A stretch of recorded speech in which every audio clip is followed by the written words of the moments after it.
Olá, queridos, paz seja convosco, muito bom dia, gente boa, muito bom dia, amigos, irmãos, família. É uma alegria falar com vocês, é uma alegria muito grande entrar na sua casa, no seu celular, na sua televisão, com o canal Reino em Pauta. O canal Reino em Pauta foi fundado com o propósito de servir, um propósito de apacentar, um propósito de apacentamento. Através do canal, eu busco alinhar os queridos irmãos que nos acompanham, a todos vocês que nos acompanham, seja na igreja, no canal, seja na rede social, eu quero glorificar a Deus pela tua vida e muito obrigado a você que já se inscreveu no canal. Se você não se inscreveu, está vendo esse vídeo aí, tá? Por favor, dá um clique, 2 cliques e assim nós estamos juntos nessa tarefa que é do Senhor. Eu não tenho nenhuma pretensão humana aqui, o único desejo do meu coração é ser seu cooperador. Conta comigo, estou aqui para cooperar com você, tá bom? Gratidão a todos os irmãos pelo feedback de retorno ao canal, você que já se inscreveu, pelos likes, pelas mensagens no meu WhatsApp em particular. Muito grato a todos vocês, irmãos de todo lado, todos os estados do Brasil, fora do Brasil, estão sempre ligados conosco aí. É uma alegria ter vocês, tá bom? Eu vou concluir a minha série sobre vivendo ou vivenciando, ter ou ser, com João 20. João 20, queridos, tinha acabado de acontecer uma coisa. O que tinha acabado de acontecer? Jesus havia acabado de ressuscitar. E ao cair da tarde daquele primeiro dia da semana, os discípulos eles estavam apavorados. Eles usaram o seu viver natural e ficaram com muito medo dos judeus. E o medo levou eles a se trancar em uma casa. Pontue isso, irmãos, no seu coração. O medo nos leva a se trancar. E trancar, irmãos, é um negócio muito duro. Você sabe que o medo nos leva à depressão e a depressão nos leva a se trancar. Eles estavam deprimidos. Porque eles entendiam assim, perdemos o Senhor. Eles não guardaram a palavra que o Senhor disse que ressuscitaria. Eles esqueceram disso.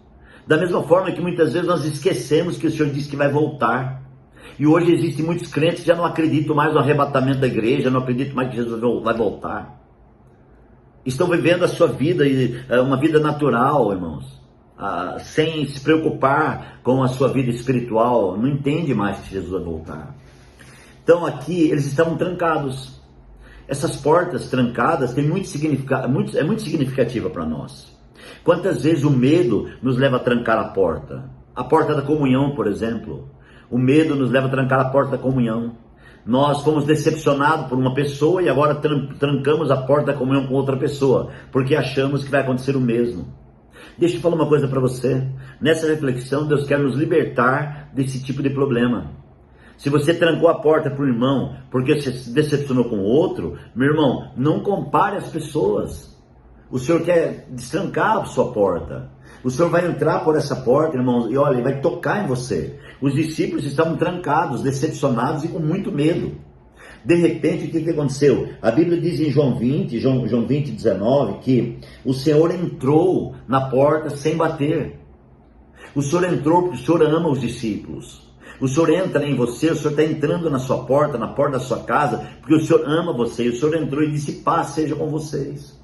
O Senhor percebeu que eles estavam sem paz. O Senhor percebeu, irmãos, que eles estavam vivendo a sua vida natural e que ainda eles não estavam vivenciando Cristo. Eles estavam vivendo Jesus na cruz. Eles estavam vivendo Jesus que foi morto e foi sepultado. Eles não estavam vivenciando Cristo ressuscitado. Eles não estavam vivenciando a presença de Deus. Uma coisa é você conhecer a história de Jesus. Outra coisa é você vivenciar a cruz.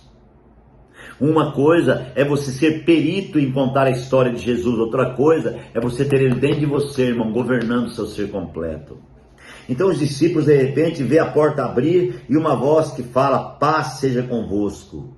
E quando ele disse paz seja convosco, ele fez questão de mostrar o seu lado. Mostrou, diz a Bíblia aqui, o seu lado e as mãos. Ele mostrou as mãos com o sinal do cravo e mostrou o seu lado com o sinal da lança.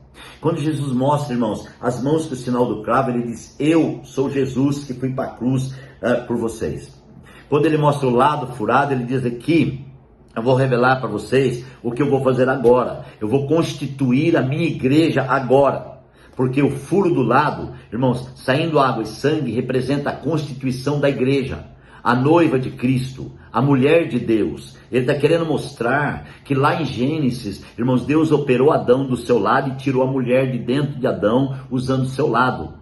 Jesus está querendo revelar que ele é o Adão, o segundo Adão, amados irmãos, aquele com pecado e esse sem pecado. Esse Adão, o segundo Adão, que é Jesus, sem pecado, ele gerou, amados irmãos, com a sua cruz, a igreja, e ele está mostrando isso para os discípulos, por isso que ele está mostrando o lado. Ele está falando, então, chegou a hora de eu edificar a minha igreja. Vocês fazem parte desse processo e vocês vão entender agora.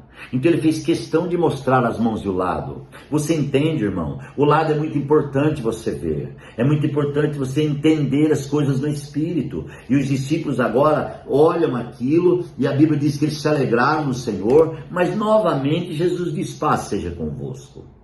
Por que Jesus insiste em dizer paz seja convosco? Porque na primeira vez existe uma revelação de Jesus. Ele revelou Jesus. E também agora, ele revelou Cristo. Na segunda vez, quando ele diz paz seja convosco, ele quer revelar Cristo. Na primeira vez ele revelou Jesus com o lado, com os cravos na mão e do lado ao furo. Agora ele diz paz seja convosco para revelar o Cristo, que é poderoso e que entra dentro do homem, gera dentro do homem a sua noiva, a sua igreja. Ah, que glorioso! E quando ele disse paz seja convosco pela segunda vez, ele disse assim, sequencialmente: assim como o Pai me enviou, eu os envio. Como que eu envio? Eu envio, em primeiro lugar, com a minha paz. A paz, nesse segundo plano aqui, representa o governo do Senhor. Ele está falando, eu envio vocês com o meu governo. Assim que eu constituí vocês como minha igreja, minha noiva, quem governa sou eu. Paulo afirma em Efésios que a igreja é o corpo de Cristo e Cristo é o cabeça do corpo. Você está entendendo o que Deus está falando, querido? Então agora, na segunda palavra de paz, ele falou, eu envio vocês. Assim como o Pai me enviou, eu envio vocês. E o que ele fez, amados? E com isso, soprou sobre eles e disse, recebam o Espírito Santo. Puxa, gente, é fantástico isso, né? Assim como o Pai me enviou, eu envio vocês. Ele está falando aqui, dá para você ligar esse segundo Adão com o primeiro Adão. O primeiro Adão, o Senhor Jesus, o Senhor Deus fez o homem. O Senhor fez o homem do barro e soprou sobre ele. Quando soprou sobre ele, o Senhor estava enviando Adão, irmãos, com vida e um viver. Adão recebeu o vivenciar, que é a presença de Deus. Esse vivenciar, para que ele vivesse uma vida dependente de Deus. E o que aconteceu? O pecado entrou. E agora o Senhor vem para restaurar essa imagem de Deus, que é a vida de Deus dentro do homem, foi danificada, e Jesus vem agora para restaurar. E com esse processo aqui, dessa paz governante que ele sopra na sua segunda vez, ele agora, amados irmãos, sopra sobre eles, sob a paz.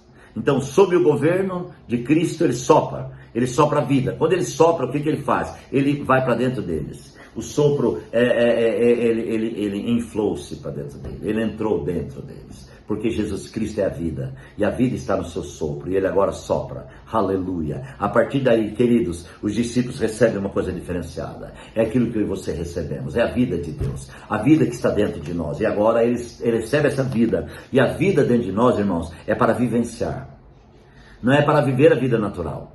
Não é para viver querendo fazer demonstração e teatro diante do povo. Não é para viver tentando manipular a massa humana, inventando um evangelho que não existe, como vemos aí.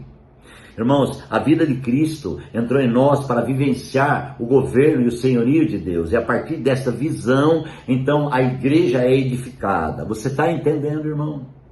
A igreja só é edificada com o vivenciar. A igreja só é edificada com a vida de Deus governante em nosso interior. A igreja não é edificada com poder religioso. A igreja não é edificada com o poder da religiosidade. A igreja não é edificada com os dogmas inventados pelos homens na sua religião. A igreja só é edificada para expressar a vida de Deus quando ela recebe, acredita e entende que Cristo agora está dentro dela com a visão de que ela vivencie a realidade desse governo sobrenatural. Que Deus abençoe, que você entenda isso no Espírito e você possa vivenciar esta realidade. E a partir daí, queridos, o Senhor diz uma palavra que eu fico maravilhado e eu sempre prego e não vou me cansar nunca de falar sobre isso. Quando Jesus sopra, ele infla-se, ele vai para dentro deles, ele entra dentro deles, né? O que acontece, irmãos? Ele fala assim no 23, se perdoarem os pecados de alguém, serão perdoados. Se não perdoarem os pecados, não serão perdoados. Puxa, por que ele está falando isso? Porque ele agora entrou para dentro deles. E agora ele arrancou a humanidade, colocou a divindade. Agora ele pegou a natureza divina, colocou dentro deles. Pegou a natureza humana, colocou dentro da natureza divina. Pegou a natureza divina e colocou dentro da natureza humana. A partir daí, eles recebem a vida de Deus. Esta é a palavra, esta é a série Vivendo ou Vivenciando, ter ou ser, e eu quero que você grave muito bem. Eu vou orar agradecendo a Deus pela tua vida. Obrigado por tudo, Deus. Ministra a vida de cada irmão, sustenta-nos neste momento, dá-nos condições para entender e compreender a palavra. Obrigado por tudo, em nome de Jesus. Que Deus te abençoe, um abraço, obrigado por tudo e até amanhã.